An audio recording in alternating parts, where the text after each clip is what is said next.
Viva Cristo Rei ressuscitado, ele ressuscitou verdadeiramente. Aleluia! Feliz Páscoa, meus irmãos. Hoje eu trago um vídeo de uma análise de Dom Estevão Bittencourt sobre a ressurreição, em que o Jornal do Brasil publicou no dia 27 de abril de 1991 uma notícia dizendo que Jesus não ressuscitou até porque Jesus não morreu, Jesus não estava morto. Né? A gente já ouviu falar sobre isso, quem é cristão ouve essa interrogação, principalmente dos não crentes. Né? E eu já quero começar esse vídeo dizendo que, para quem acredita, nenhuma resposta é necessária. Não é necessária. E para quem não acredita, nenhuma resposta é suficiente. Mas Dom Estevão aqui vai nos dizer, com sua autoridade de doutor em teologia, alguns pontos que eu achei importante trazer para vocês. Cristo ressuscitou? É um fato histórico ou é um mito? E aí ele vai respondendo essas questões. Eu prefiro ler só as respostas dele para ser curto, porque é uma matéria um pouco longa e não cabe num vídeo os minutos que levariam. Já tentei até fazer um outro vídeo, mas não cabe ele completo. Então, eu vou começar logo dizendo que Dom Estevão diz que a ressurreição de Jesus constitui artigo fundamental da fé cristã, a ponto que São Paulo pode dizer: se Cristo não ressuscitou, vazia a nossa pregação, vazia também é a vossa fé. Se Cristo não ressuscitou, vazia a vossa fé, ainda estáis nos vossos pecados.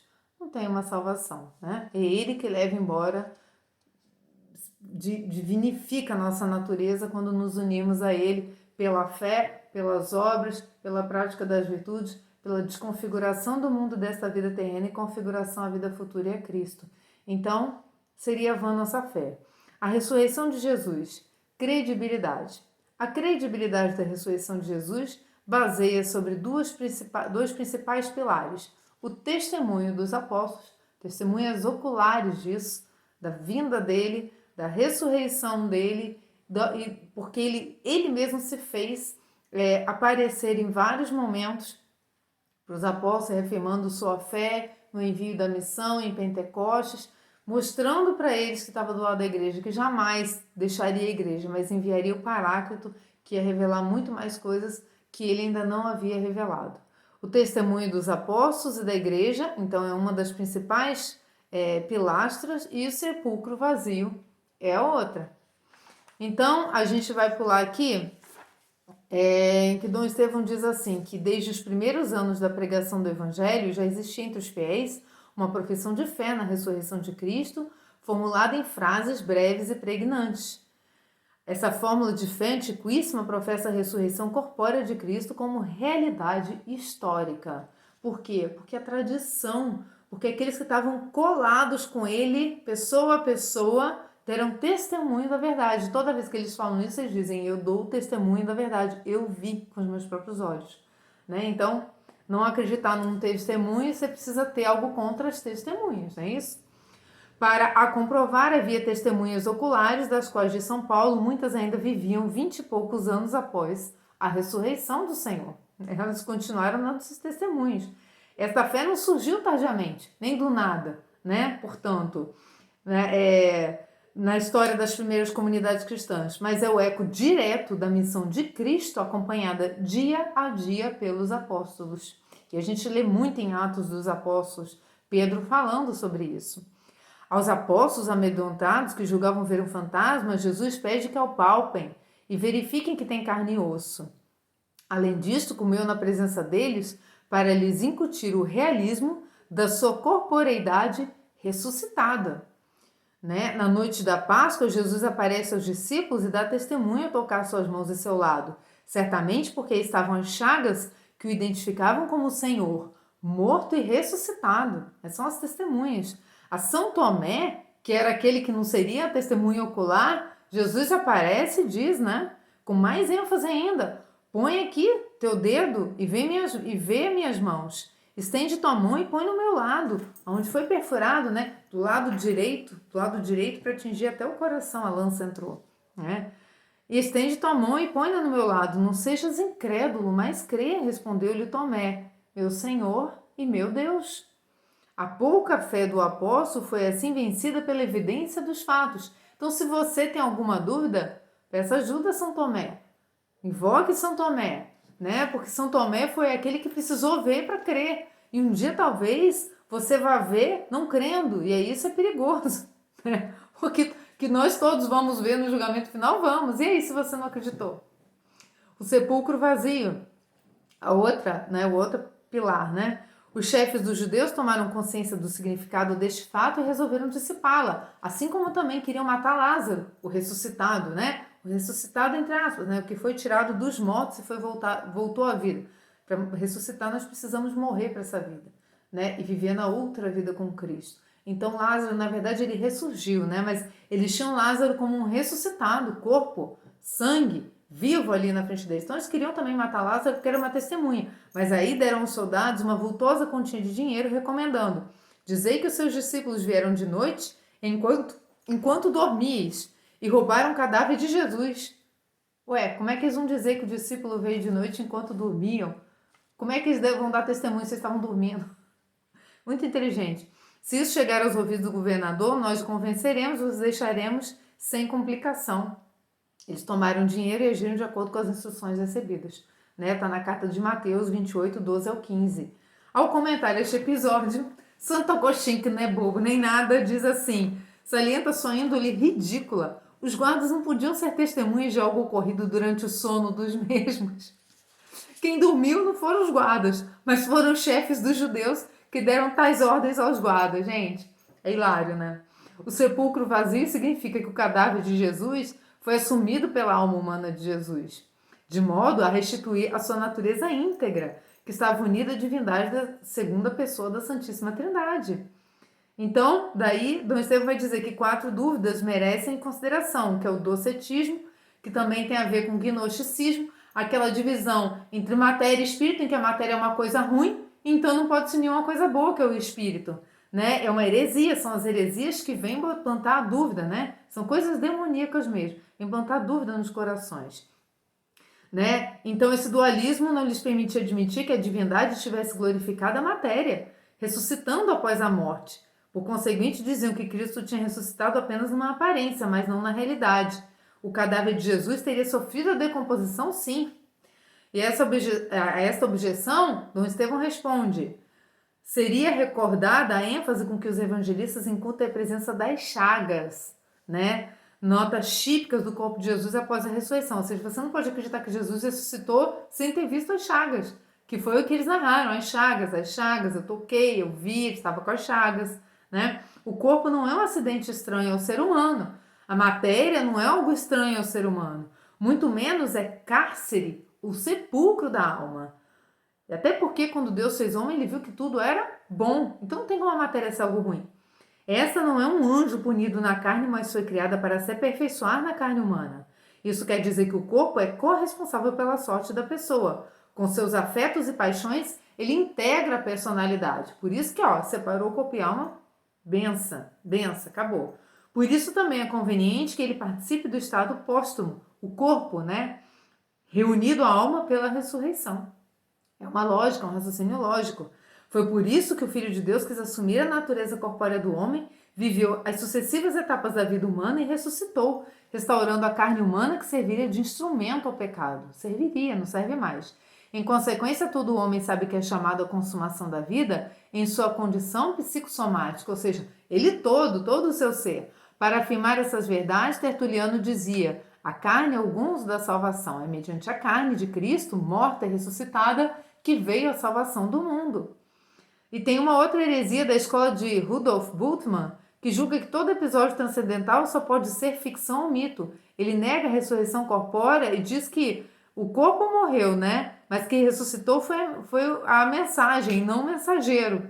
Respondemos, diz Dom Estevão, a teoria da desmitização recente de um preconceito racionalista tão dogmático quanto o credo que ela combate, ou seja, uma profissão de fé tão grande quanto a nossa profissão de fé que ele faz, né? De antemão, nega qualquer possibilidade de milagre. Por conseguinte, tem que procurar uma explicação natural para o anúncio da ressurreição de Jesus sem levar em conta os textos do Novo Testamento. Ou seja, se ele admite que a palavra segue, que ressurgiu, que não sei o que, foi pelo Novo Testamento. Então, como é que vai dividir isso agora? Não tem como, né? Ora, as proposições gratuitamente preconcebidas não fazem parte do âmbito da ciência. Esse é o objetivo, examina os dados de cada questão sem predefinir a respectiva solução. Ainda é de se ponderar o seguinte, diz Dom Estevão: se a ressurreição de Cristo não fosse real, o cristianismo estaria baseado sobre enorme mentira ou alucinação, pois os pregadores do evangelho nunca anunciaram a boa nova sem incluir necessariamente a notícia da ressurreição corporal do Senhor. Ou seja, se você não acredita na ressurreição corporal de Cristo, você não acredita em mais nada. Você não acredita em Deus, você não acredita em Cristo. Não tem como dividir isso. Algo de falso ou de mórbido seria o pedestal de 20 séculos de cristianismo. O cristianismo estaria sentado numa mentira ou numa loucura por 20 séculos. E o Novo Testamento seria o quê? Lixo, rasga e toca fogo, porque aquilo tudo é mentira. Ora, tal hipótese supõe um portento ou um milagre de primeira grandeza. Ou seja, isso aí, essa mentira, essa loucura sustentar 20 séculos de cristianismo, por si só já seria um milagre, né? Não fazem parte do âmbito... Peraí, onde é que eu tô? As mentiras ou falsidades não resistem ao tempo.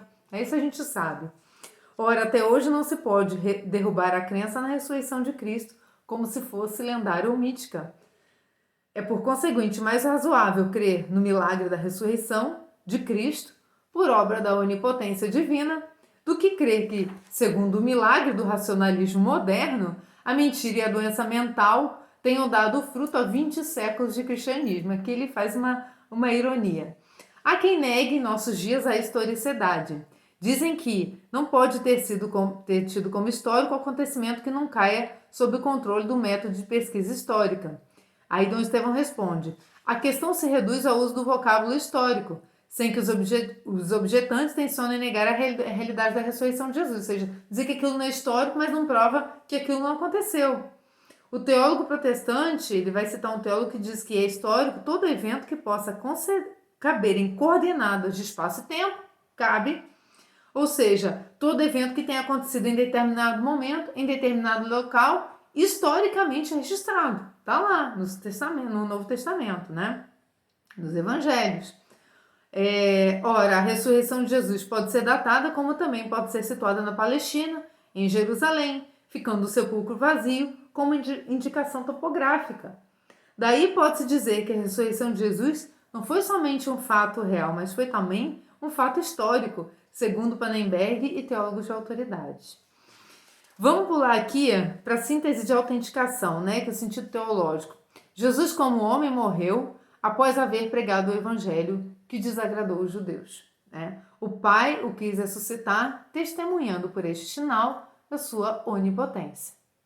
E a autenticidade da pregação de Jesus, ou seja, pode acreditar, é verdade, a última manifestação que eu podia fazer para vocês acreditarem nisso é a ressurreição de Cristo. É a intenção de Deus com a missão do Cristo, do seu ungido, né? Não sem razão, as formas de fé mais antigas apresentam o Pai como autor da ressurreição de Jesus. Deus ressuscitou esse Jesus e disso nós todos somos testemunhas. Pedro diz em Atos dos Apóstolos 2,32. Vou pular aqui para o processo que se prolonga em todos os homens, que isso é muito interessante. No Novo Testamento, a ressurreição de Jesus não é um ato fechado em si, não diz respeito somente a Jesus, mas é o início de um processo que se estende a todos os homens. São Paulo chama Cristo ressuscitado o primogênito dentre os mortos. O primeiro que ressuscitou dentre os mortos. Por quê? Porque haverão mais, haverão outros, né? Se Deus quiser, seremos nós e todos os santos. A ele ressuscitado em primeiro lugar, seguir-se a ressurreição dos irmãos, cada qual na sua ordem. O ser primogênito, modelo dos irmãos, implica ser o primeiro a ressuscitar dentre os mortos. Os mortos ressurgirão à semelhança da ressurreição de Cristo. Ou seja, foi para isso mesmo que Cristo veio.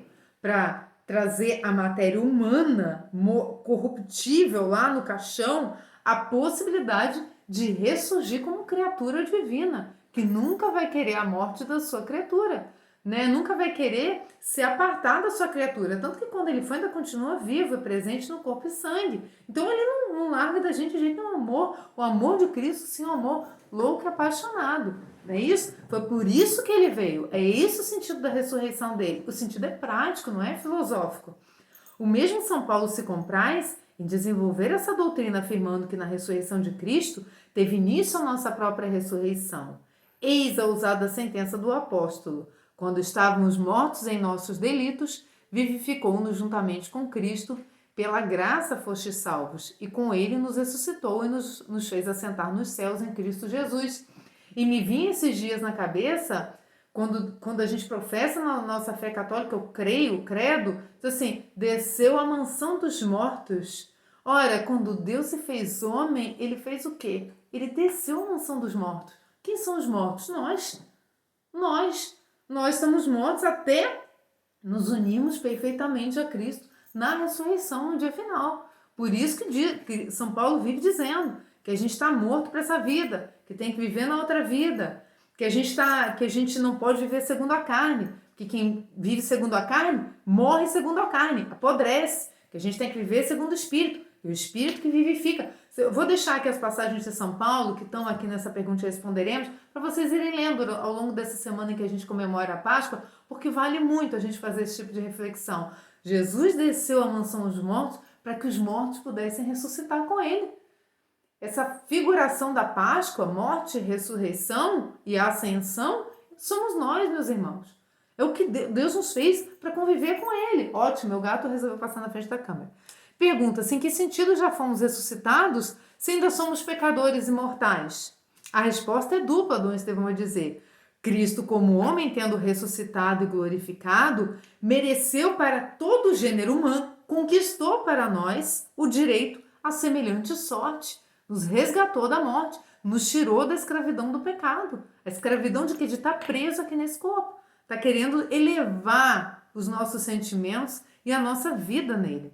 Uma porção da natureza humana acha-se glorificada em penhor de que a natureza humana inteira venha a ser também glorificada. Isso não tem nada a ver com gnosticismo. Isso tem a ver com a nossa origem. Né? Não é que a matéria seja má. A matéria ajuda a alma a chegar a Cristo. É pela inteligência, pela nossa vida, pelos nossos atos materiais nesse mundo que alcançamos ele. Então a matéria pode ser boa, mas a matéria também pode te arrastar para a morte eterna. Para a morte da carne e na carne tu fica. É isso que esse é o ensinamento da igreja. Uma parte de nós, ou a cabeça do gênero humano, está nos céus. Ele ressuscitou. Então nós também vamos com ele. O resto do corpo, na expectativa, chegará ao mesmo lugar, ao mesmo termo, ao mesmo fim. A resposta é dupla. Então a segunda parte da resposta de Dom Estevão. Todavia, não apenas um penhor ou um direito nos foi concedido mediante a Páscoa de Cristo. Um autêntico princípio de vida nova ou definitiva foi depositado dentro de nós por ocasião de um evento muito concreto da nossa existência. Vocês sabem qual é? O batismo. Né? São Paulo diz sistematicamente: fostes sepultados com Cristo no batismo. Também com ele ressuscitastes, porque acreditastes no poder de Deus que o ressuscitou dentre os mortos. Então, no batismo, nessa simbologia de mergulhar nas águas, olha, São Paulo tendo em vista o modo como era ministrado na igreja antiga o batismo, o catecúmeno era mergulhado em uma piscina, o que significava morrer, né, o afogamento, a morte, e sepultado com Cristo e retirado da água, ressuscitado com Cristo. Esse é o sentido do batismo, onde é mais singelo, mas é isso que nós vemos. É uma realidade espiritual que nós vemos no sacramento. Sinal visível de uma graça invisível, que é a graça de quê? De conquistar o reino dos céus. Pelo batismo já conquistamos. Agora é viver a nossa vida conforme Cristo nos ensinou, para que a gente possa resumir tudo isso. Em última análise, quer dizer que o batismo confere uma participação sacramental na morte e ressurreição de Jesus. Este ato sacramental tem que ser reafirmado e desdobrado na vida ética do cristão dia após dia, o que eu acabei de dizer, para que alcance o seu objetivo final. Numa palavra, Dom Estevão diz, o batismo é o início, ou germen da nossa ressurreição. É a semente, nos levará à plenitude da vida se soubermos fomentar esse germen, alimentar pela renúncia ao pecado e o exercício das virtudes cristãs, como eu vinha dizendo há pouco. Eu vou pular essa parte aqui, vamos chegar ao final, que vai dizer assim, olha, Dom Estevão nos diz que na última ceia Jesus voltou a prometer, né, que é interessante para a gente que ele parta, para que venha o Espírito, aquela parte que a gente já conhece, né, que virá o Paráclito e ele nos conduzirá à vida plena, né, e pois, vai dizer Dom Estevão, o Espírito Santo, que completa a obra salvífica de Jesus, reunindo os homens num só corpo, do qual Cristo é cabeça, e o Espírito é o princípio vivificante. É o Espírito que nos faz filhos no Filho e nos impele a voltar ao Pai. Ou seja, o Espírito, que é o amor, nos atrai para o amor que é Deus. É lindo isso, né? Glorificado nos céus e enviando-nos o seu Espírito, Jesus adquire um modo de presença novo aqui na Terra. Perde a presença física, né, sempre limitada a um só lugar, para se fazer sacramentalmente presente em todos os recantos da terra. É a mesma coisa, né, que você estourar um cupinzeiro, né? Tá ali concentrado naquele lugar, você estoura aquele negócio, vai para tudo que é lado, né? Muito mal comparando, é mais ou menos derramar a presença de Cristo sobre toda a terra para que ela frutifique na nossa vida cristã, né? São as sementes. A igreja é o grande sacramento de Jesus. Que bonito, né? Nós somos o grande sacramento de Jesus, no qual são ministrados aos homens os 7 sacramentos, ou 7 canais de graça. Santo Agostinho exprime muito vivamente este modo de agir de Cristo, ao comentar as palavras de João Batista. Batize Pedro, é Cristo quem batiza. Batize Paulo, é Cristo quem batiza. Batize Judas, é Cristo quem batiza. É Cristo na pessoa do sacerdote, né? Não é por trás da ação litúrgica do ministro humano, do homem ali, do padre, do sacerdote, efetuada em nome de Cristo e através de suas palavras pobres, é Cristo quem age. Exercendo o seu sacerdócio, quando consagra o catecúmeno pelo batismo, quando consagra o pão e o vinho na Eucaristia, quando perdoa os pecados no sacramento da reconciliação, quando unge os cônjuges no matrimônio, é Cristo presente, foi isso que eu quis dizer. Se esparramou através do quê? Dos sacerdotes. E hoje, mais do que nunca, a gente vê os sacerdotes nos altares da igreja, levando a igreja adiante. Né? Nesse momento em que a gente não pode se aproximar da comunhão, não pode estar ali, eles estão ali de pé, os sacerdotes, né? Tal é o alcance teológico da glorificação de Jesus. O Senhor rompe os limites dos tempos e se faz presente a todos os tempos, sempre vivente, para interceder por nós junto ao Pai no santuário celeste e junto a nós, em nossos santuários terrestres. Nosso corpo é templo do Espírito, onde Ele nos prepara para uma ressurreição semelhante à sua. Só não consegue acreditar nisso, meus irmãos, quem não tem humildade de não querer fazer-se como Deus. Ora, se eu não posso ressuscitar, um outro homem não pode. Cristo não é só um outro homem. Cristo é Deus. Cristo é um sacramento visível de uma graça invisível que é Deus. Cristo é sacramento de Deus e a igreja é sacramento de Cristo. A igreja é a presença visível de uma graça invisível. Cristo, cabeça, nós, o corpo. Então, isso só não tem lógica, só quer ser criado heresias em torno disso quem não tem a humildade de se aceitar indigno de estar diante da presença de Deus, a não ser através da morte e ressurreição de nosso Senhor Jesus Cristo. Acredite você ou não, um dia você vai estar diante dessa verdade. E aí eu vou perguntar de que valeu sua vida se você não acreditou na vida que há de vir, se você não aproveitou o seu tempo aqui para se unir a ela. Então eu deixo essas reflexões de Dom Estevão Bittencourt muito propícias para esse tempo e que trabalhemos em nós daqui para frente cada vez mais a humildade, cada vez permitir que Cristo invada as nossas vontades e a nossa vida para que aí sim tenhamos a vida eterna com Ele um dia. Fiquem com Deus, uma santa semana de Páscoa, muito alegre e feliz. Não tem nada de triste acontecendo no nosso mundo. Nós caminhamos para Cristo. Até mais. Fiquem com Deus.